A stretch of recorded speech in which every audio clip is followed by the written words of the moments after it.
চলমান বন্যা পরিস্থিতি অনুকূলে আসার আগেই ভারত খুলে দিয়েছে ফারাক্কা ব্যারেজের 109টি গেট। সারা দেশে এখনো ক্রমেই অবনতি হচ্ছে বন্যা পরিস্থিতি। ভারী বৃষ্টিপাত ও ভারত থেকে আসা পানিতে আগে থেকেই নাকাল দেশ। এরই মাঝে ভারতের বিহার ও ঝাড়খণ্ডে বন্যার জেরে ফারাক্কা ব্যারেজের 109টি গেট খুলে দিয়েছে ভারত। আজ সোমবার গেট খুলে দেওয়া হয়।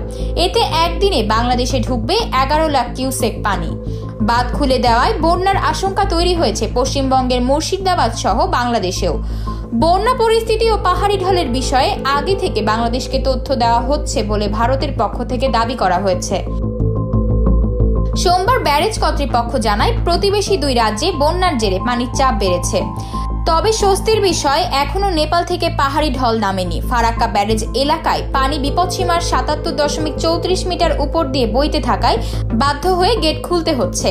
সেক্ষেত্রে ফিডার ক্যানেলেও পানির পরিমাণ বাড়ানো হয়েছে।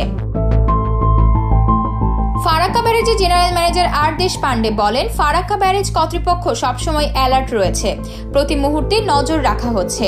খুব কম সময়ের মধ্যে যেভাবে পানির চাপ তৈরি হয়েছে তাতে 109 গেটের সবকটি খুলে না দিলে ব্যারেজের উপর বড় চাপ তৈরি হচ্ছিল, বড় ক্ষতি হয়ে যেতে পারত। আপাতত ফিডার ক্যানেলে 40,000 কিউসেক ও ডাউন স্ট্রিমে 11 লাখ কিউসেক পানি ছাড়া হয়েছে। এছাড়াও বাঁধ খুলে দেওয়ায় বন্যার আশঙ্কা তৈরি হয়েছে নীলফামারী, শেরপুর, জামালপুর, গাইবান্ধা সহ বাংলাদেশের উত্তর ও উত্তর পূর্বাঞ্চলের বেশ কিছু অঞ্চলে।